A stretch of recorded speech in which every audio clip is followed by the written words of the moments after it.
210 হ্যাঁ বলো তুমি বলো। এই যে আপনি যে বিড়ি খাইছেন 40 বছর এর পিছনে এক বছরে আপনার 7,300 টাকার বিড়ি খরচ বাবদ হইছে।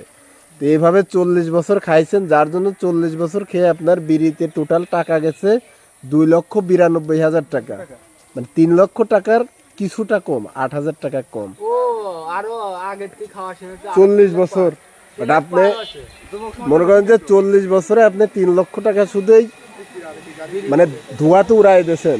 বাট যদি এই ধোঁয়াতে না উড়াই দিতেন 3 লক্ষ টাকা দিয়ে অন্তত একটা ওয়াল করে বাড়ি করতে পারতেন। ইয়ং বয়সে ব্যঞ্জন খাচ্ছে, সে ব্যঞ্জনে 4 লাখ, সে ব্যঞ্জনে তো 4 লাখ দিচ্ছে।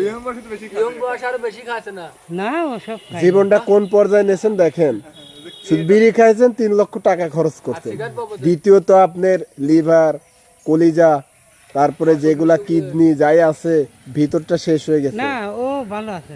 ভালো আছে।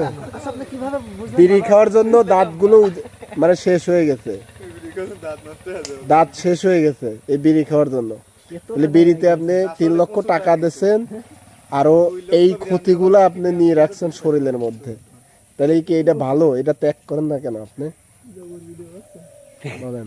ট্যাকই তো করা হয়নি। ত্যাগ করবেন না, করতে থাকেন, চেষ্টা করবেন। ওই না এটা ডায়লগের ট্যাকের চেষ্টা করলে হবে।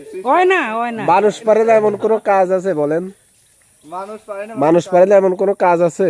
পরে মানুষ এই যে তাইলে ইন্ডিয়ার যে ভারতের যে প্রধানমন্ত্রী যে আছে ওর নাম জানো কি মোদি, তাহলে নরেন্দ্র মোদি চা বেচতে বলে, চা বিক্রি করতে আস্তে আস্তে আমাদের ওই দেশের প্রেসিডেন্ট হয়ে গেছে। আপনি চেষ্টা করলে পারবেন। আপনি চেষ্টা করলে হয়তো পাবো।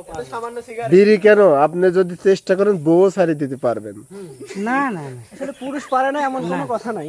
ওটা চলে মহাপাপ, ওটা মহাপাপ। ওটা তাহলে বউ ছাড়া মহাপাপ, আর বিড়ি খাওয়া কি অনেক গুণ? আছেই তো বিড়ি গাঁদা বিড়ি মদ গাঁদার পরেই তো মানুষের জীবন চলে যায়। হ্যাঁ, তাহলে এগুলা পরিত্যাগ এগুলো করেন না না কেন? থাকলে তো এই দেশ উলুট পালাট হয়ে যায়। তা ঠিক। উলট পালাট হয়তো বা হবে।